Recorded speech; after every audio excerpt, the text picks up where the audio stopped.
Where did the new and improved speaker come from? What did the resurrected plunger cameraman become? What is the secret agent doing here again? What does the cameraman logo mean? Who are they? Robots or cyborgs? What updates has the Titan cameraman received? What does Alliance Aviation consist of? We can confidently say that this is one of the richest and most intense episodes of the series.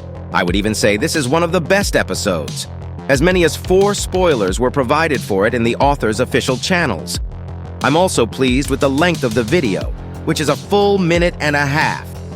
Greetings, my dear viewers. Pyramid on Air. I am very glad that real detective analysts have gathered on this channel. As usual, let's play an Arcana Hunter game. Find Arcane in video and win a pin. Stay on the channel because at the end of this video, I will show the winners of the latest Arcana Hunter game. So first of all, let's go through the review and then dive right into the full analysis of the episode. Stay tuned to the channel because there will be a lot of interesting things. Go! From the very beginning, we see an army of Skibidi toilets attacking a certain location. This location is clearly located next to the same one that was shown in the 60-second episode. The Alliance is holding the defense. Squads of Skibidi toilets and Strider toilets are actively advancing on the position. We see Agent Cameraman fire back from an attack using a cannon mounted on an armored vehicle. One by one, he destroys dangerous enemies. But besides the infantry, the army of Skibidi toilets is rich in aviation. 2 new modernized Skibidi toilet helicopters are attacking from the air. With the help of precise missile shots, they knock down the POV camera exchange to the ground. We then see one of the cameramen trying to escape the attack. He is being pursued by the same Skibidi toilet with claws that was shown to us in the first leak. He is merciless and crushingly pierces the defenseless agent with his claws. And then with the final blow, he rips his head off. What a terrible sight! Next, the Skibidi toilet rushes at our observing cameraman, but a well-aimed beam from a stunning gun stops him halfway. It's brother-in-arms Agent Cameraman to the rescue. And then we see an incredible sight. A new hero is introduced to our attention. Pay attention to his brutality and how similar he is to his sister in Speakerwoman. He is very massive and tall. In his hands are 2 military blades made of black steel. On the back of the 4 turbines is a small jetpack. With a lightning-fast leap, he approaches the dangerous Skibidi toilet and finishes him off with knives straight to the head. Look how brutal he is. He allows his fellow agent to cope with a difficult situation on his own and rise to his feet as befits a worthy warrior. Next, we see how the armored vehicle drives beyond the fence. But at this moment, a hybrid mutant suddenly attacks the car. He easily picks up the car and throws it away like a light paper box. The car fatally explodes. Looks like a duel is brewing. But the duel is not at all equal in strength. Improved Speakerman prepares to attack. But suddenly, oh my God, helicopters start falling. And we see the already familiar high-speed blue lightning from Glitch Technologies. Incredible. The Ninja Plunger cameraman is back. Yoo-hoo!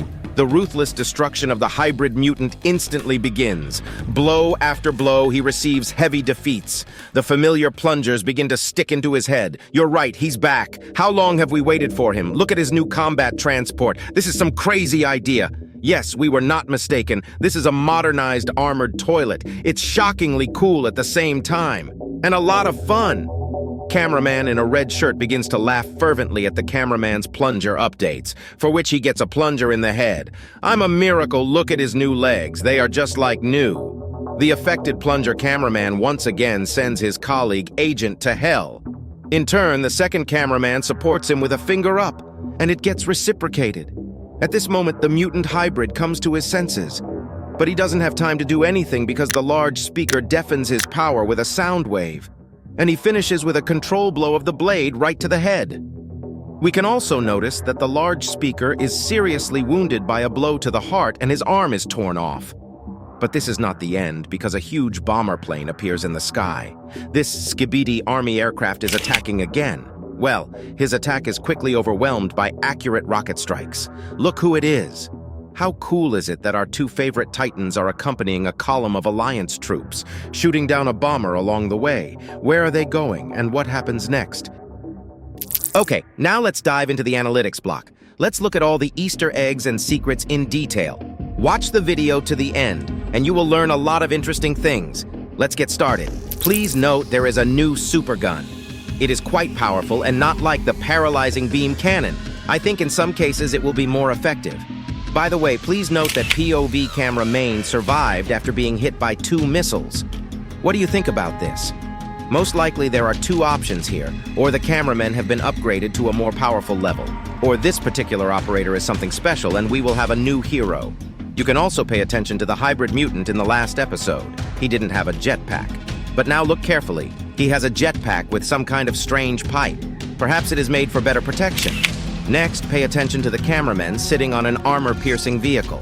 I don't know if this is an Easter egg or not, but their location is very similar to the logo that we saw in the laboratory. In general, the logo itself indicates the control function. This control is determined by the degree of review and receipt of information from large areas of the territory.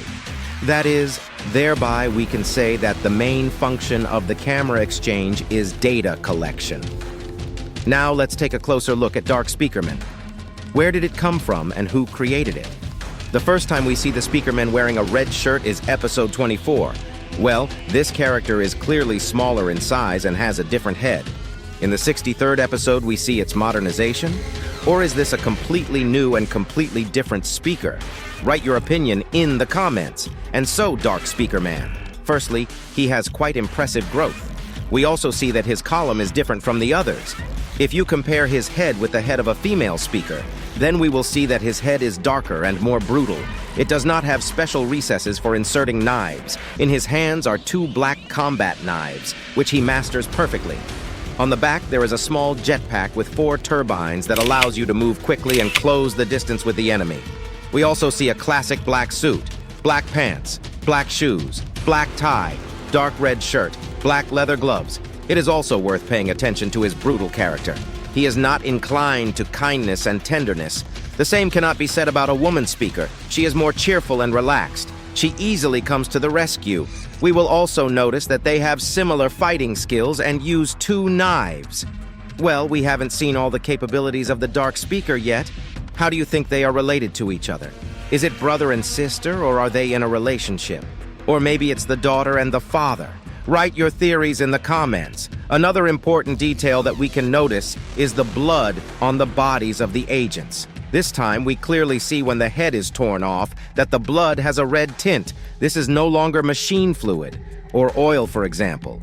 We can also see blood on the big Speakerman's shirt. At the same time, his hand is torn off and its iron structure is visible, and also a piece of metal in the heart.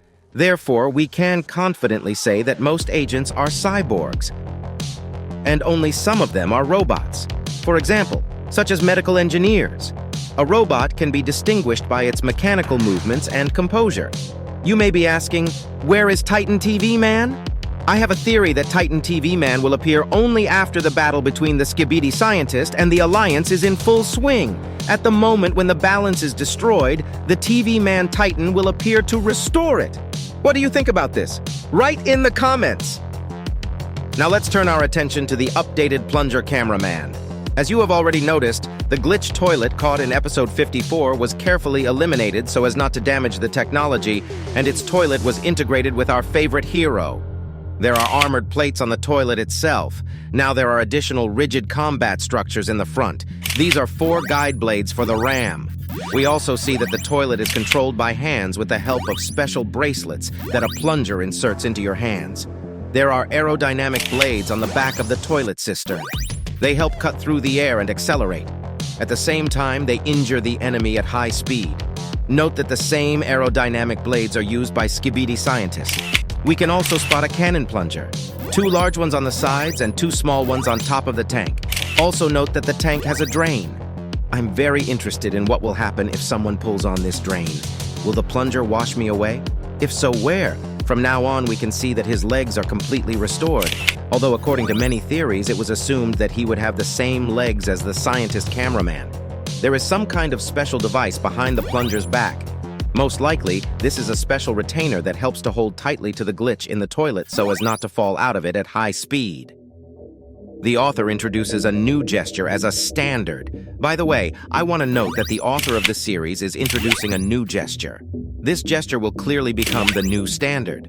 Oh yeah, by the way, did you notice the secret agent in the background? We see that this time he does not have a green glow. We can assume that this time he is here because of the plunger. But there is also a theory that he just wants to pick up the cameras that are scattered on the battlefield. Pay attention to what aircraft the Alliance army consists of. Here we see the Polaroid ship from episode 11, and also a ship of speakers. This suggests that the Alliance has prepared very seriously. And if we look closely at the Titan cameraman, we can see that his plasma cannon on his left hand has been restored, and some very massive device has appeared on his right hand.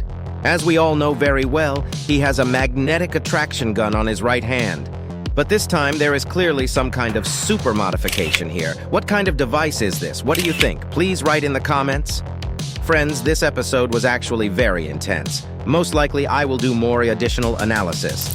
And now, as I promised, let's look at our winners.